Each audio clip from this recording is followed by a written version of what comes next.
While FDs give you interest, gold shines in your locker, but real estate, it builds wealth. Let's compare how. Number one, higher appreciation.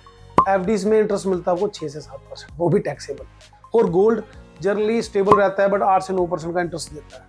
But real estate it gives you more than 15% of annual appreciation plus rental income also.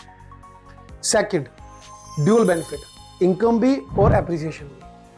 While FDs will only give you interest and gold will only appreciates it with no income, but real estate it will give you monthly rental also and will appreciate the value also. Now number 3, hedge against inflation.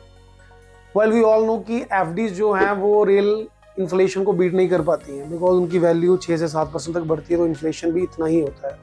और gold की बात करूं तो gold में थोड़ी सी stability रहती है. हाँ, शॉर्ट टर्म वॉलेटिलिटी हमने देखने को मिली है due to Ukraine Russia war कह लो या टैरिफ का वॉर कह लो, but in the long term gold stable ही रहता है, इतना ज़्यादा रिटर्न नहीं दे पाता है. But real estate it is a real hedge against inflation because rental value and property prices will always increase with time. Now number 4, leverage.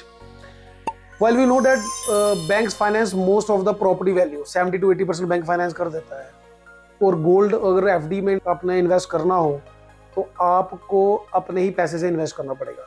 So in real estate you are using leverage, not only savings. And number 5, lastly, tangible with ever growing demand. We know gold is a store of value, not a utility. FDs are just paper contracts, but real estate utility भी है और tangible asset भी है, और with endless demand. So what's the key take away? While FDs and gold are safe, but real estate creates wealth. It combines security, cash flow and appreciation, so making it the number 1 investment choice for the long term investors.